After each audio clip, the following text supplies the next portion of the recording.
Hello, everybody, and welcome to another episode of Friending the Mirror. I'm Don Shaw, and I'm very excited about my show today because it's very personal to me. First of all, let me just say I'm an author. I've written a couple of books, and I'm also a professional speaker. And my design behind this show is to help people. That's really what I do it for. And today's episode, which is episode 11, is titled Solving Hair Pulling and Skin Picking Behaviors. And guess what? I have a hair pulling behavior. See these wonderful eyebrows? I am very proud to say that after about 30 years of pulling them out, I finally found resolution a couple of years ago and was able to stop doing it. But there was a whole lot of time where I was thinking, well, what do I do? What are my options? And I felt kind of helpless because it's a very compulsive behavior. And so I sought out my guest for today, and her name is Christina Pearson, because she is an expert on trichotillomania, which is hair pulling, and dermatillomania, which is the skin picking. Now, Christina was a sufferer of trichotillomania and dermatillomania herself, starting at age 12. Once she discovered that she wasn't alone in the self-esteem destroying, soul-wearing struggle, she decided she would find a solution not only for herself, but also to help others find much sought-after relief. In 1990, Christina founded the Trichotillomania Learning Center, or TLC, which has since grown into a national nonprofit entity. Christina has since left the organization in capable hands and now focuses on codifying, recording, and ultimately passing on the life-transforming impulse management skills and techniques that she has learned, developed, and refined. She now enjoys 18 plus years of strong recovery from such behaviors and seeks to help others conquer their own repetitive behaviors via her new Heart and Soul Academy. I'm very, very pleased today to welcome Christina Pearson to my Friending the Mirror show. Welcome, Christina. Dawn, thank you. How are you? I am great, and I'm really excited to be here with you. And both of us grew up with trich. And for many of us, and I also suffered from skin picking. Let me give you just a little bit of background. I'm 58 years old. I weigh 172 pounds. I gained 20 pounds in the last year because I moved. And finally, that's all beginning to even out. I'm happily married. I have a full head of hair. I have clear skin. But there were many years in my life where I was suffering deeply and felt that the outside world was passing me by and I could never be fully a part of it because I had this inside secret. At the age of 12, I started pulling my hair, and it was just kind of, I pulled a little bit and then I stopped. And then one day I was sleeping on the living room couch, and I actually wasn't sleeping. I was lying there and I was reading a book. It was the Lord of the Rings trilogy. This was back in like 1968 or 9. It's a long time ago. And when I stopped reading, I found a pile of hair on the floor, on the rug next to my couch. And I was like, what?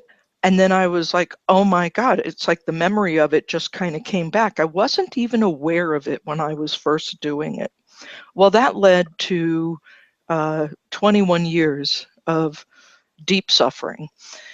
By the time I was ready to go into high school, I had no hair from the tops of my ears to the top of my crown, no hair. And I would wear this kind of like big hat. And in those days you could wear a hat to school and everybody was being totally cool and, wearing things before the gang signs and all that. The problem is that I went to 17 days of high school and was given a psychiatric discharge because I had pulled out so much hair and nobody knew what it was. And they were concerned. To me, at the time, I was like, yeah, let me out of here. But it was really, really a huge, huge and devastating impact on my academics, on my self-esteem, on my belief that the world was a safe place, because it wasn't. And I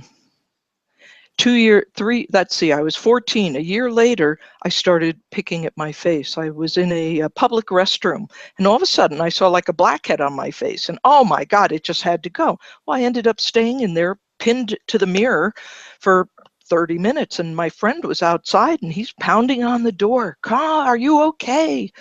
And finally, I kind of broke away. From that point up until when I was 33, I thought I was the only person on the planet. I thought that there was something broken and fractured about me, and that if I actually let anybody get really close, if I let anybody into my world, that they would reject me with full revulsion.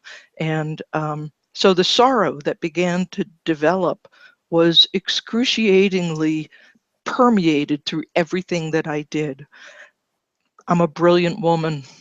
I can do lots of things. I couldn't control my body. In my 20s, I tied my hands together. I taped my mouth because, of course, for me, if I pick off a little piece of skin, I'm biting it. I'm eating it. If I pull a hair, I'm biting the end off of it. That from my head hair. Pulling my eyebrows, I rarely did that because I barely have any. And my eyelashes, once in a while. But it was really my head hair that was the victim of this impulsive. So I ended up living in a prison built with walls of compulsion. I'm going to jump in here, Christina. Sure. Man, so much of the stuff that you talk about just sounds so familiar. I mean, we just have this idea that we are the only ones doing it, that we're the only ones that are affected. And what you say about not really realizing it until the damage is done is definitely something that I recognize. And even when you realize that you're doing it, you just don't care. I mean, you just kind of say, all right, well, I'll just one more or something like that. I know, like with my eyebrows. And I totally identify with that.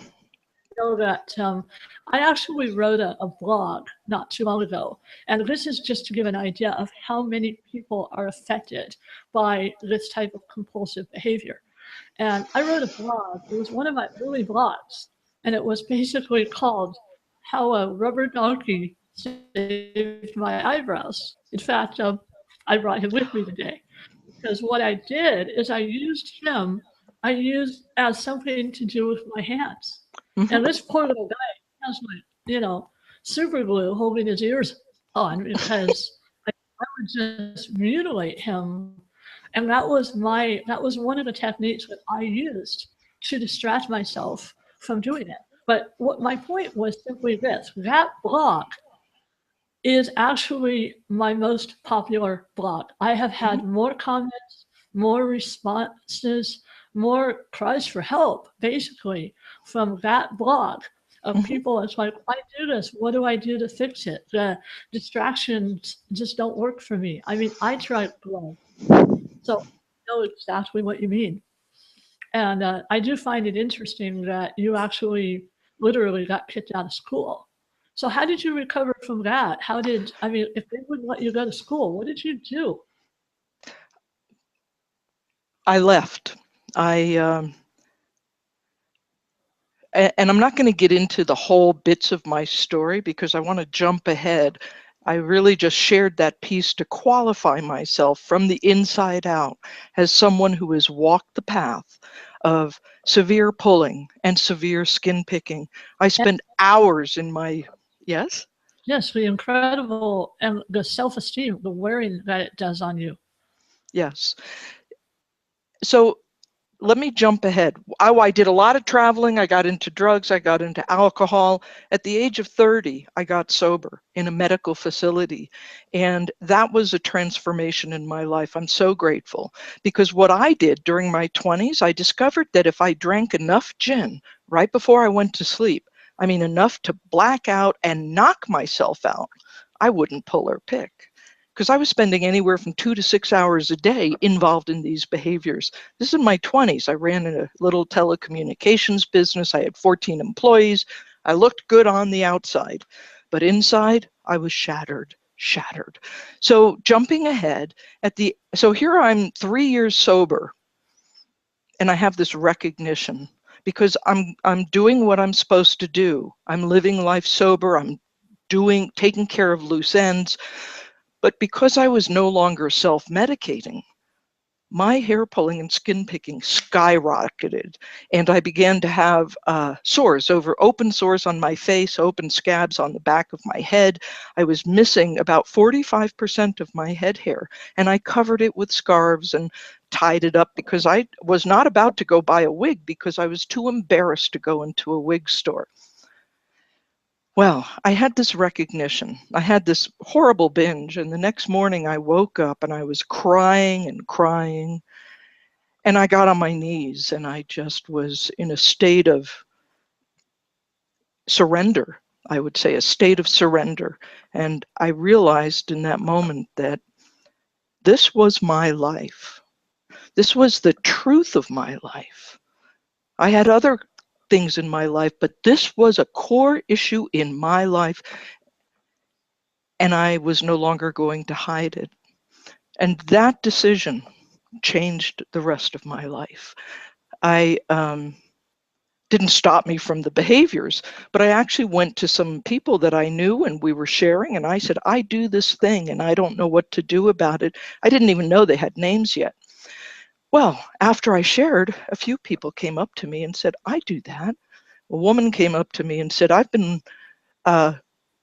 sober for like 8 years, and I'm wearing a wig, and I've never told anyone. So I began this kind of change of recognition. Oh my God, there's more than me. Nobody had a name for it yet. Well, within 2 weeks, I had discovered there was a name, and I had an amazing experience, which is talking about what Dawn is talking. And I have lots of there's so much. Let me just interject here that for accurate information on trichotillomania, go to the Trichotillomania Learning Center's website, which is www.trich.org.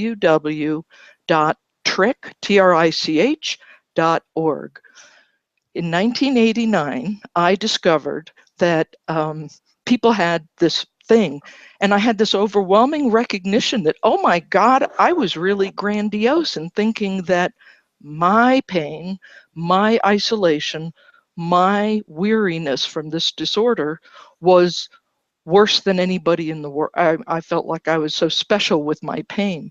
Well, it turned out there were people that hurt more than me and had suffered a lot longer than me. So I got this phone call, and it said, well, I get so excited about sharing. The truth is that I was in overwhelm, that it was such a grace, a state of grace to know that I was not alone with this, and that maybe if there was a name for it, maybe there would be help. So I found out, and this is, you know, late 1989, and we had just had the Santa Cruz earthquake, which people call the San Francisco earthquake, but it's not really. The epicenter was 3 miles from my house. Scared the living daylights out of me. I slept outside for 5 nights because I was worried trees would fall on me. Well, this all wraps up into a real change, because when the earthquake happened, I experienced fear like I had never felt it before. And I surrendered to it and let myself feel it.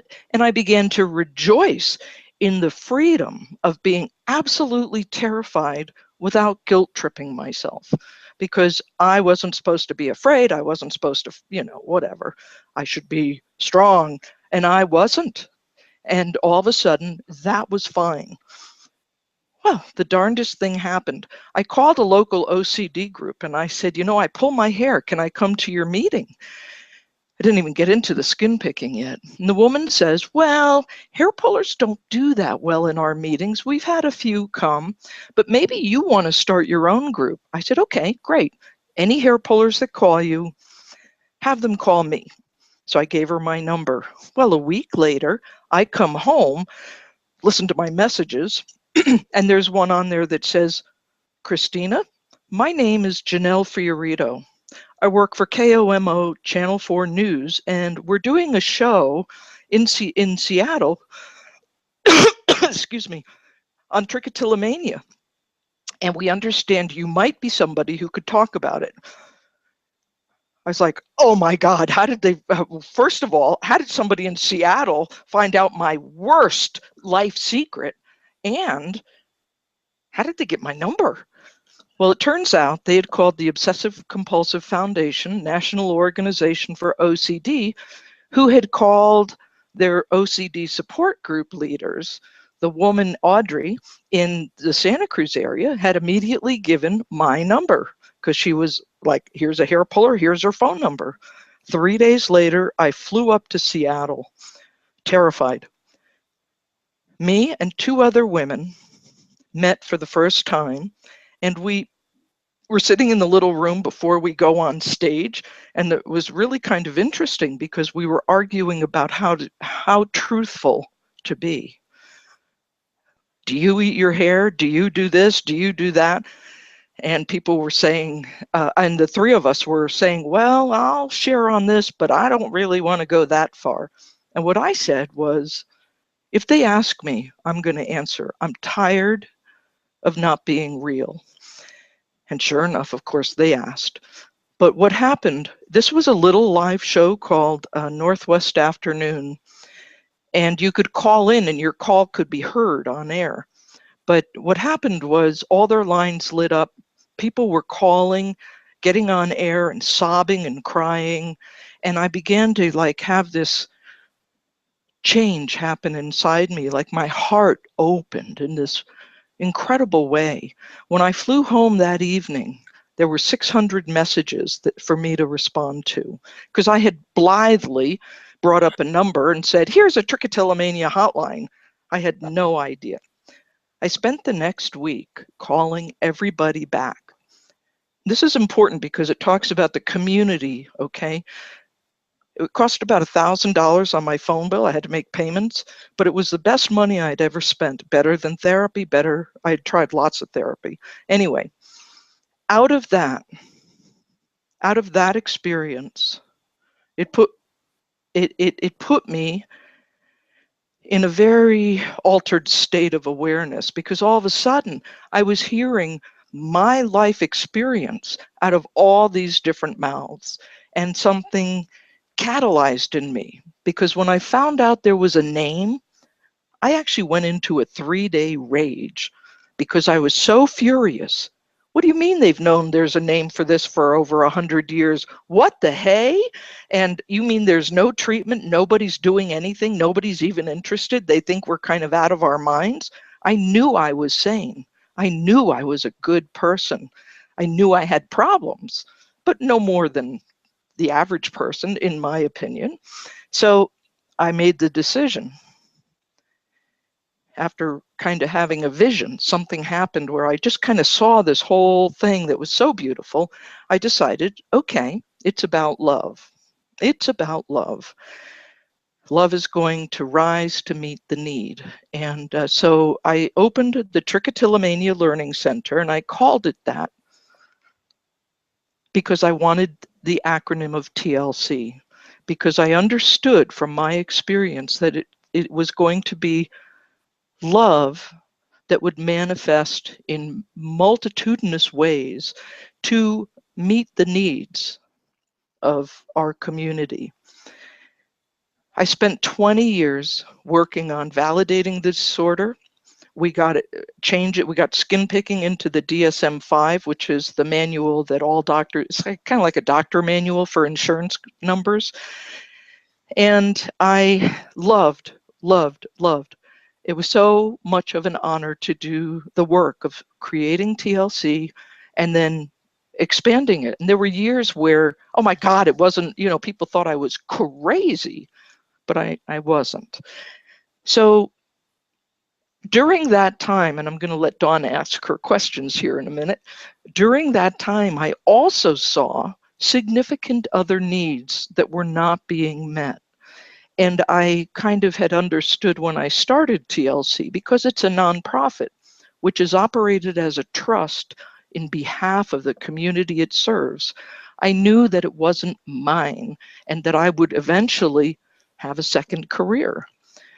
So the last 2 years of my life has been a transition out of TLC and into a new organization called Heart and Soul Academy, which is primarily to, we're looking for a cure. We're looking for answers. But in the meantime, there are people suffering today, and we do have skills that can really help you feel better. So that's what Heart and Soul Academy is about. And there's so much more to the story, but it's such a joy to be here. So, Dawn, I've been rambling. No, actually, I didn't want to interrupt your story. I thought you were doing a great job. And, I kind of like hold your applause to the end. I mean, I figured if I had comments, I could come up with them. I was slightly amused by the idea that you had to spend $1,000 on your long distance bill, because of course nowadays that's just not even a reality. But of course that's totally the point. But the fact that you were dedicated enough to actually do that. Also, I mean, I kind of had the same reaction when I found out that Trichotillomania had a name. I wrote a memoir based it up, and my editor is the one who emailed me and said, "Oh, well, about your trichotillomania." And I'm like, "About my what?" And she's like, "Your hair pulling." And it's like, "Well, how come you know and I don't?" But again, we just think it's an anomaly that we're the only ones doing it.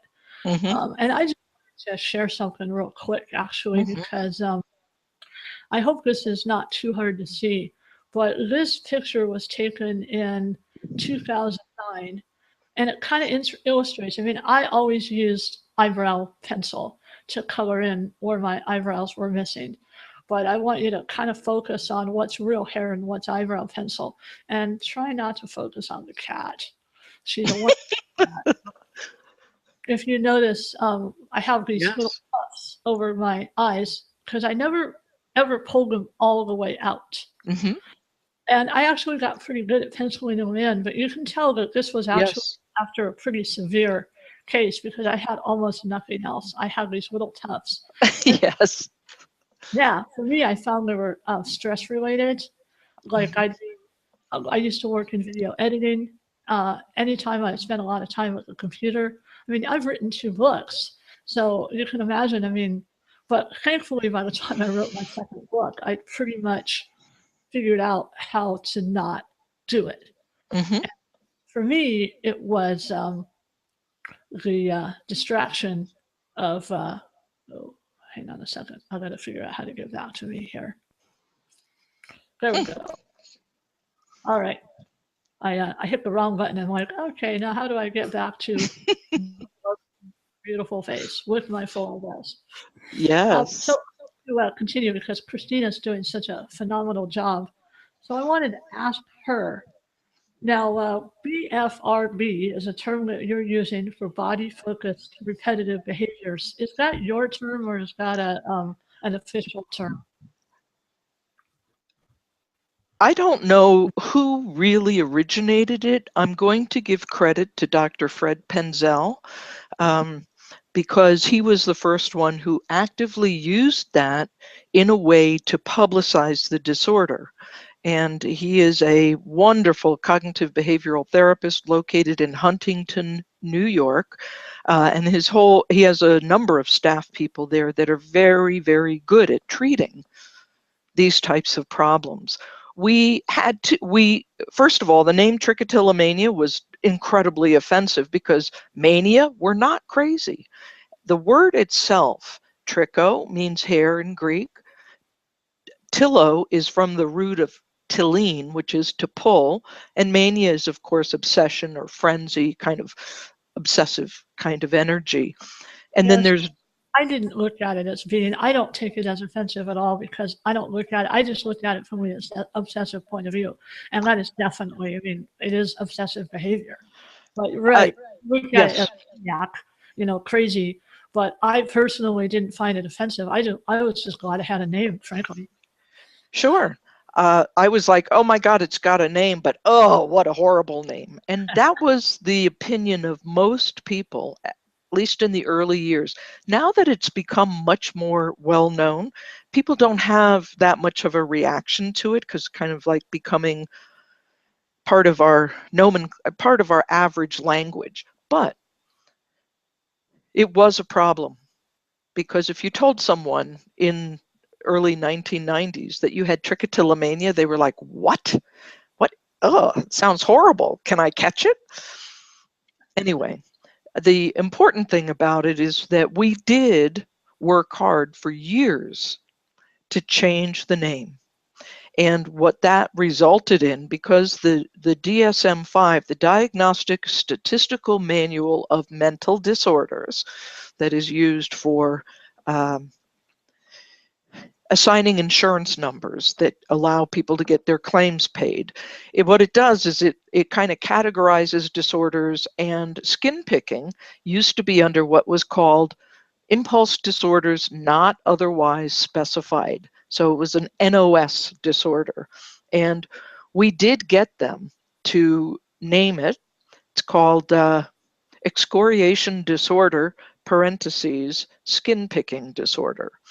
Trichotillomania is now hair pulling disorder, parentheses, trichotillomania. And we also got them to change some of the criteria. This was very important because the majority of us didn't really fit under the umbrella, the old umbrella. So that was progress in terms of defining the disorders, and also there's so much. Anyway. Well, actually, I'd like to do, because I don't want to spend too much time on the Yeah, terminology, although I do understand how important it can be. sure. I'm trying to get away from, facial disfigurement towards facial difference, because I find disfigurement to be insulting. But that's a whole other issue. What I'd really like to I go to love that. now is solutions. Good. Yay. Kind of build this webinar as talking about how can people solve these issues. So let's Okay. start addressing Okay. solutions. The first thing is recognizing these are real disorders. Even if there isn't a lot of empirical data, it's important to understand it's not your fault that you have it. It's not your child's fault if they have it, or your mother's, or whomever, your lover, your whatever, your best friend. But because it's in their nervous system, it is their responsibility, not yours, but the person with these compulsions, to learn to navigate this world in the nervous system that they have. To do that, you need accurate information. So the first thing you want to do is gather knowledge about what is this? What is known? What is going on? You don't want to just jump into the first person that offers you treatment, because they may not know what the hey they're doing. So you go to the trich.org website and you really pay attention and you look at it. Right now, cognitive behavioral therapy is the best treatment. There is no medication that is indicated for the treatment of trichotillomania or for skin picking. There are some medications that can help in a lot of different ways, and I've taken many of them. And there's a lot, you can find that information on the website on trich.org. What's important here to understand is, because your life is your life, your treatment, your recovery is going to be a little different than anybody else's. It's not just like taking an aspirin for a headache. It's like getting a sense of understanding what triggers your behavior, what causes problems in your life, So from my point of view, it's about accurate information. It's about getting together with others, either online or in person. In person is best if you can. There are support groups around the country. There are events around the country. Because, why? simply because you will lose years of shame, if you have any shame at all around the disorder, simply by experiencing other people who know what you've been through. And these are like gloriously wonderful people. So it just wipes shame away. And when you understand that it's not something, you didn't sit there as a 3-year-old, oh, I'm just going to grow up and develop a disfiguring disorder. That is so not what you wanted to do. Not at all. But it is a neurobiological disorder that manifests in an outward, complex grooming behavior. Hair pulling, skin picking. These are complex motor patterns that actually come from primal grooming patterns. And it's not a problem. Every human being pulls a little and picks a little. But when it goes beyond a certain point and it begins to cause problems in the life, that's the point at which it becomes a disorder. Okay. And so what's important is if it doesn't bother you, hell, who cares? But if it bothers you, if it's causing distress, self-esteem issues, TLC, the Trichotillomania Learning Center, has trained several hundred doctors now that are very good or becoming very good at offering treatment. And a lot of times they're aligned with psychiatrists who can also be of service. Now, I learned how to stop without having a lot of doctors because I tried.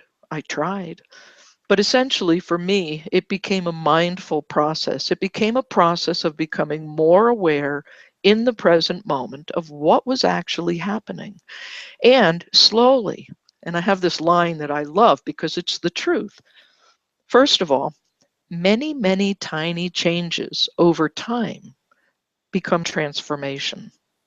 And I realized I was probably going to pull and pick the rest of my life, but I knew that if I started practicing, because I began to, this is way back in the early 90s, they were beginning to understand that we could now do neuroimaging of the brain, and that people who took medication, they're with OCD, their brain, they kind of stopped their obsessions after about 8 weeks of treatment. And they found the same thing with behavior therapy. But the difference was the people who stopped taking the medication, their brains went back to how it was before. The people who did cognitive behavioral therapy, lifestyle changes, thinking changes, their brains did not go all the way back. So they had actually, through behavior therapy, they had changed some of the synapses in their brain. That gave me hope that if I changed my behavior with understanding, with a loving approach, I would get some kind of a result. Well, today I have over 20 years of strong recovery in both hair pulling and skin picking. Is it still there? A little bit.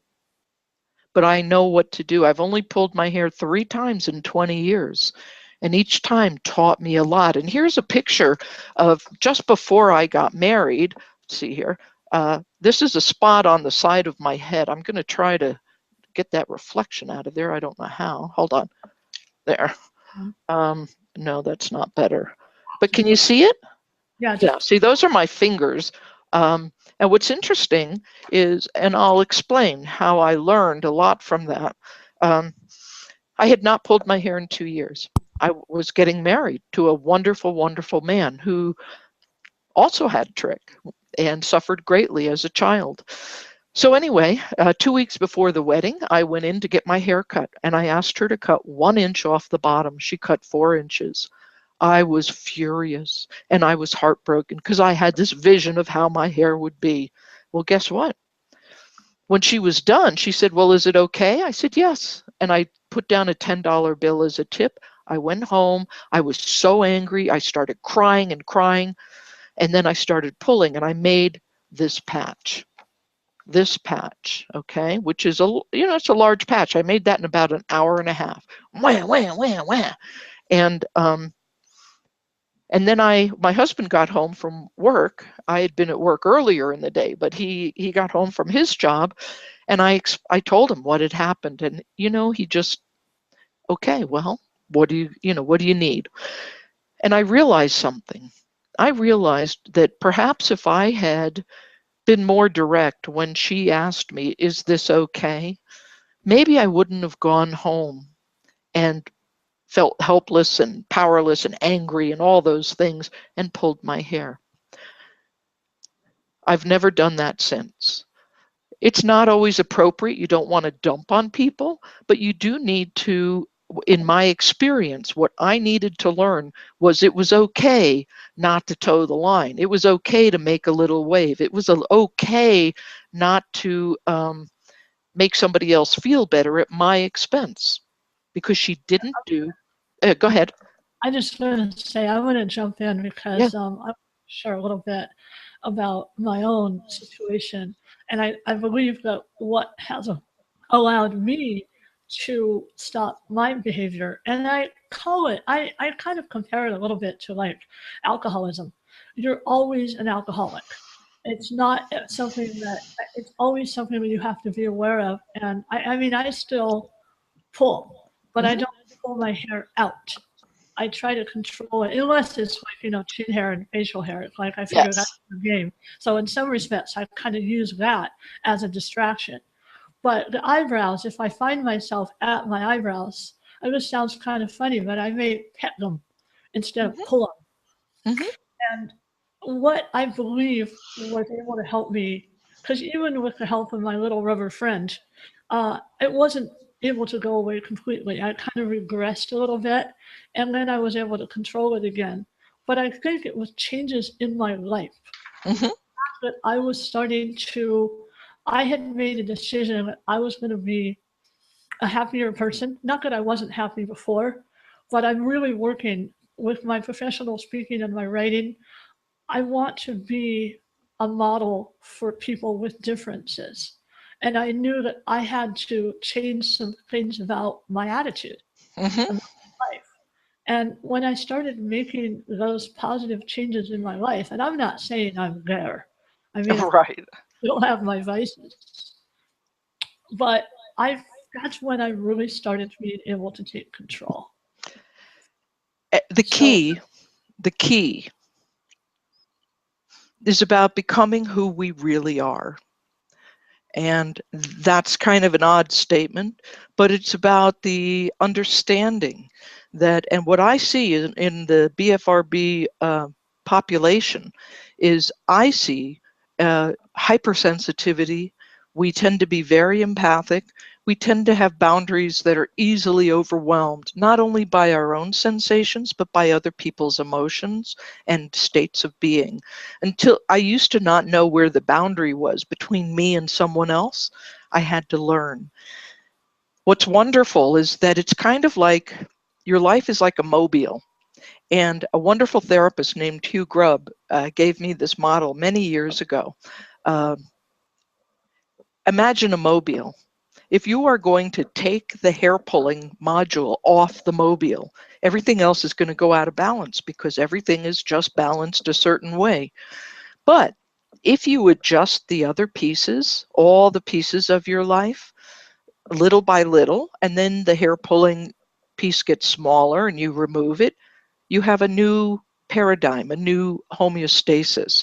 So it turns out that going right after the hair pulling is not always the best. Sometimes you need to change your diet, get better sleep, learn better communication skills, set better boundaries, and simultaneously, you do have a habituated pattern that has dropped down into the operating system of the body.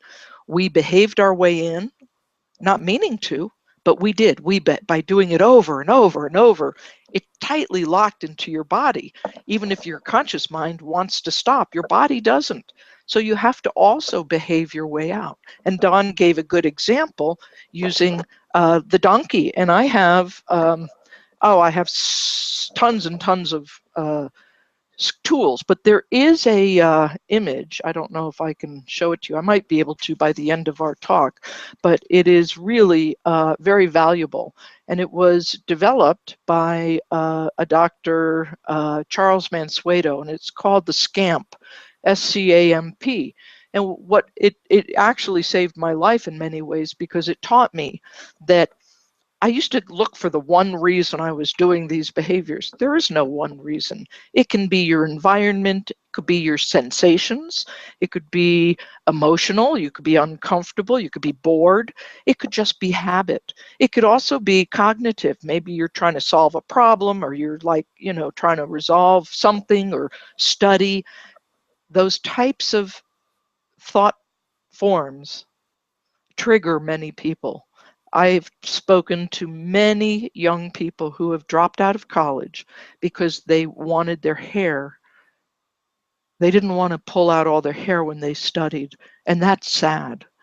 So there are some resources today, and like I said, more and more people are becoming trained in some of the things that help us.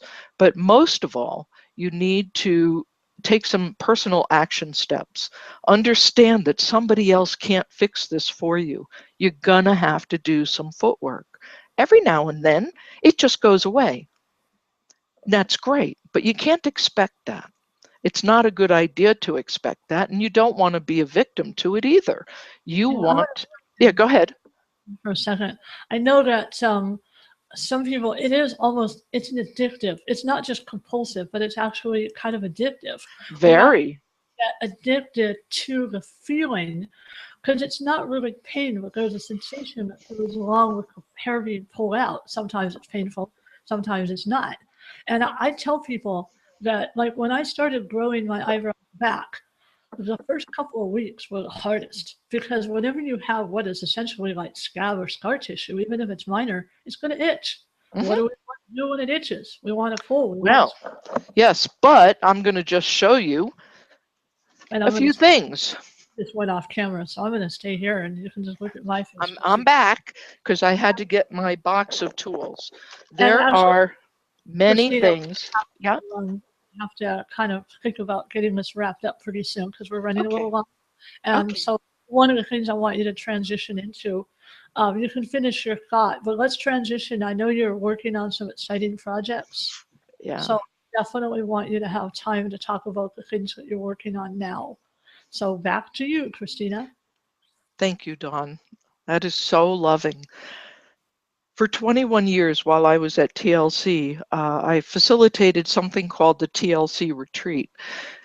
The retreat has come with me because I'm probably the best prepared person to kind of hold that space, at least for now, although many people are coming on board. Well, I've brought the retreat back to life. It is going to be this September, and thousands of people have had their lives dramatically impacted in a beneficial way.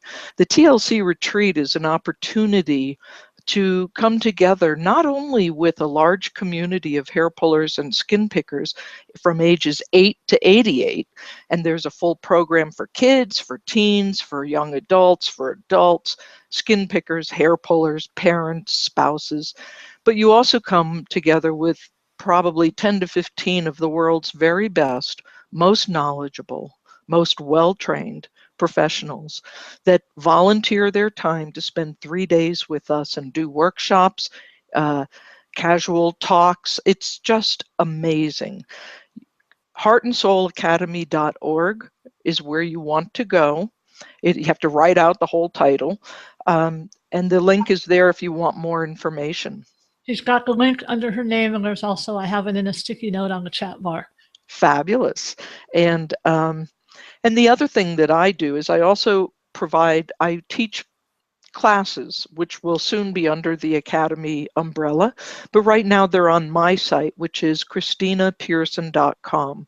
And there are a series of 9-week classes beginning for children, teens, and adults starting in early July, and that's at www.ChristinaPearson.com.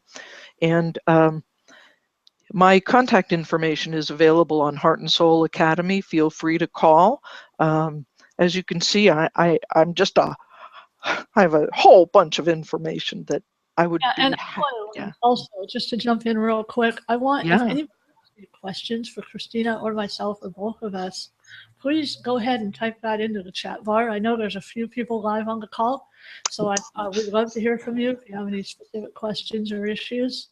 And I'll let Christina finish her thought here, and because there's a bit of a delay sometimes between the time you type a question and the time that we see it. So I'm going to let Christina continue to give people a chance to write their questions if they need to. So today, I think what's important to know is that we have these just types of behaviors that become disorders will never go back in the cavern again, the cavern of denial, the cavern of unknowingness, of being ridiculed. There are still many people who know nothing about it. There are many sufferers out there. It is important that if this disorder has caused you problems in your life or your child's life, I would beg that you help us do this work. Either financial support, volunteering support, giving feedback, stepping up to the plate in whatever way works for you. Our retreat this year will be in Granby, Colorado at 8,500 feet. Beautiful, beautiful facility. And you find lots of information on it on the web. So I'm just so delighted to be able to share a little about there is good news. We do change. We can minimize these problems in our lives. Yes, it takes work. It doesn't just take taking a pill. That would be nice, but it's just not the truth of it. But what I've learned in my life, most really good things take time. And we just keep stepping up to the plate to the best of our ability and being aware. So my classes are called mindfulness-based impulse reduction. That tells you what they're about. And what else, Dawn? Well, if, I mean, you've kind of pretty much done it. I always ask my guests to give the viewers one action item, something they can do right now, something simple enough to help them get started. Do you have one I do. particular recommendation? Great. I have a couple of things. One is one of the greatest tools is to learn how to manage stress better. My mindfulness instructor said, life is filled with stressors. Stressors are not actually the problem per se. They're going to happen. It's how you approach them. It's how you process them. It's how you choose to take them on. And one of the great tools is this little minute and a half kind of meditation. You can go to my website, ChristinaPearson.com. Go to the link that says MP3s. It is a free download. It's called Absorb. What it is a short meditation that helps you check in with yourself. And I used to do it, I don't know, 20, 30 times a day. Now I do it automatically. It makes a huge difference in how we manage stress. So really investigate being present. Really investigate. Are you aware of your body? Be present, because you can only change behavior now, not tomorrow, not yesterday. Real change happens in the present moment. So we need to be present to be able to make a significant change. So that is really I can say, oh, to use a brush instead of this or that. But the fact is, if you're not present and really change your brain, you go back to the behavior, but you don't have to. So that's it. Yeah, in other words, unfortunately, there's no easy answer. First, it's like anything else. It takes the recognition, then it takes the desire to change, and then you have to just pull all the pieces together. So I think what Christina has to say is really valuable, and definitely go check her website. I just posted the ChristinaPearson.com on the sticky, and it's just her name.com, the Heart and Soul Academy, and especially the Trick.org, the TLC website is really, really helpful. I know that I wish I'd had some of those resources, but like Christina, I just figured out how to do it eventually, but it took life changes to help make that happen. So that pretty much that wraps our show for today. I'd like to say thank you again, Christina, for being my guest. I have a show in a couple of weeks on June 23rd at 12 noon Pacific and 3 p.m. Eastern. I welcome a duo. They're actually going to be at the same laptop, but there's going to be two guys, Mike Berkson and Tim Wambach. And Mike has cerebral palsy, and Tim was his high school age. Basically, what happened is they became friends, and that friendship formed a bridge between two worlds, from Tim's world of mobility and accessibility to Mike's world of dependence and special needs. Now they perform a two-man show called Handicap This. It's a stage show, it's a school presentation, and it's about inclusion and tolerance. So as usual, I'd like to just remind people, be especially kind to others, but don't forget to be kind to yourself. And I hope you will join me again at a future shows, because I'm always dealing with really exciting and important issues. We are love, we are one. We are how we treat each other when the day is done. We are peace, we are war. We are how we treat each other, nothing more. How we treat each other, nothing more. We are how we treat each